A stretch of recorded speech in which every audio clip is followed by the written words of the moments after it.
these what you would call mid 20th century or early 20th century prophets or professors was nothing more than philosophers on the Bible.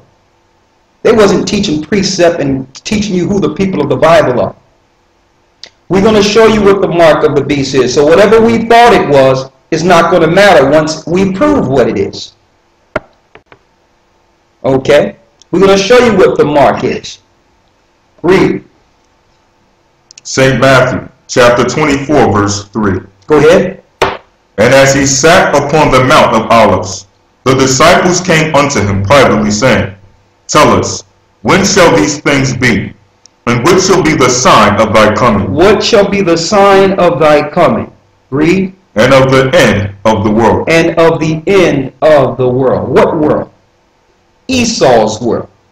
How do we know it's talking about Esau's world? Go to 2nd Ezra 6 and 9. We left off at Matthew verse 3. 24 and 3 when the disciples asked Christ, when shall the sign of your coming be and the end of the world? We're going to 2nd Ezra, the 6th chapter, and the 8th and 9th verse to show you what world it's talking about, because the earth will be here. It's talking about the fall of Esau's world. How do we know this? Read.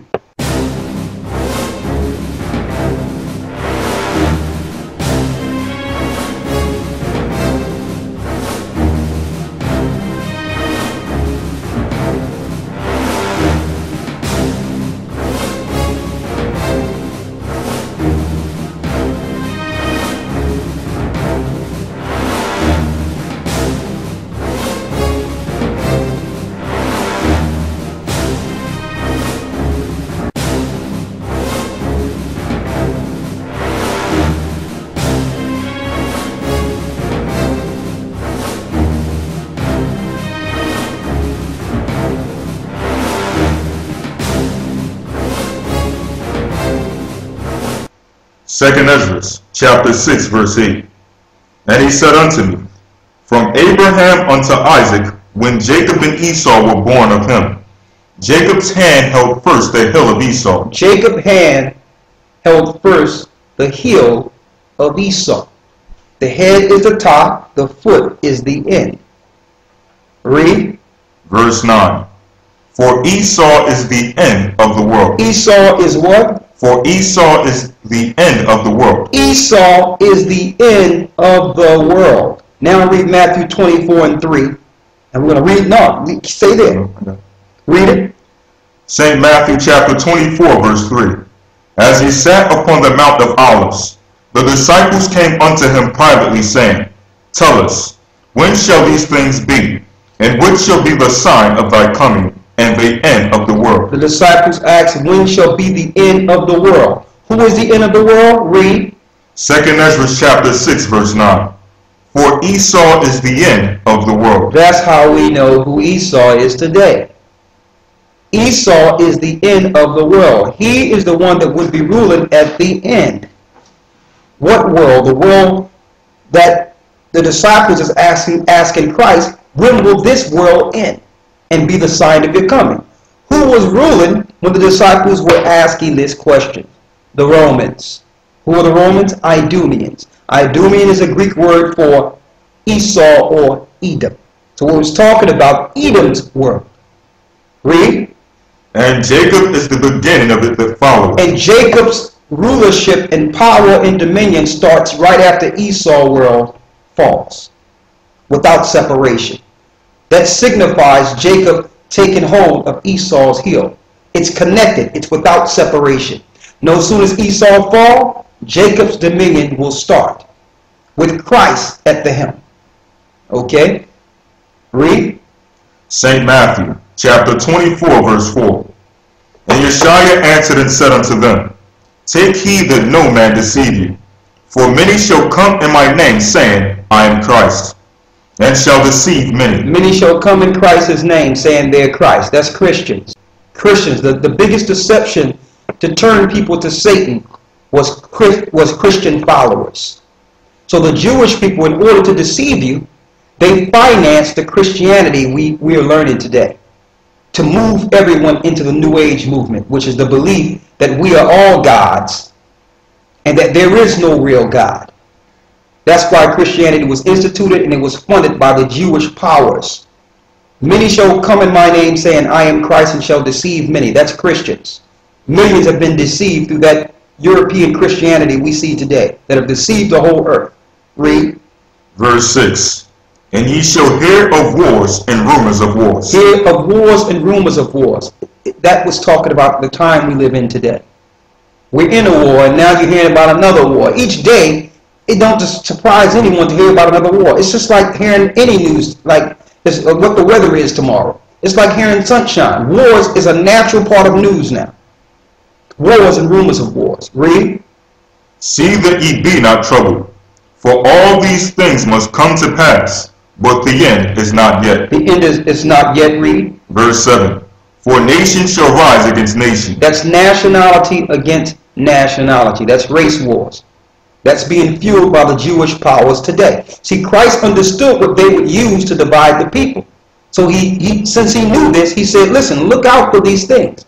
You're going to have some people in charge of things that will divide the people, that will cause racial tensions and national tensions. So these wars are funded to destroy the fibers of the earth, to destroy the morality of the people.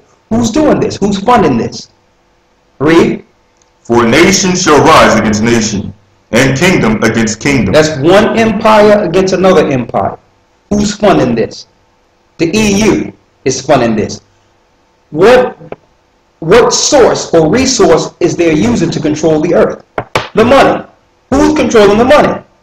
The banks. Who own the banks? The Rothschilds and the Rockefellers. The Idumeans and the Jewish powers that worship the Kabbalah and the Talmud. Read. And there shall be famines and pestilences and earthquakes in divers places. So if you set up a capitalistic society in which you can control the earth through resources, through taking resources, eventually it will cause famine. If you set up a corporation and your corporation is stationed in another place, and you're in a rich land, but yet you're not giving the people in that land who you're controlling and you destroy through wars resources, you're ripping all the resources from them and empowering your land and your resources, you're making famished people. You're starving the people out. Because they're not living on your ground, they're not able to take advantage of your capitalism. So they're separated because they can't get a passport to get over to take advantage of your lifestyle. So you're being raped, destroyed, and killed by this corporate machine that Satan set up under the Jewish powers. You've destroyed other countries through war.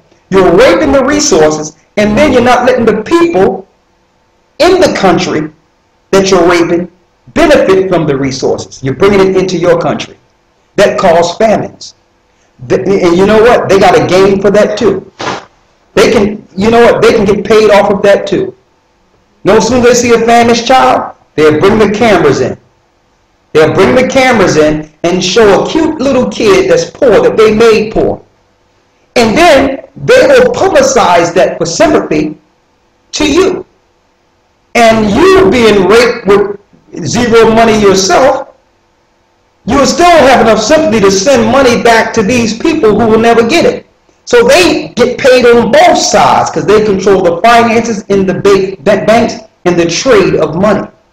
So they'll get paid on every side. They love famine. They can get paid off of famine. They work both sides. The Most High knew these people, Christ knew that these people would be in control and wouldn't care about anything. Look what they did to Haiti.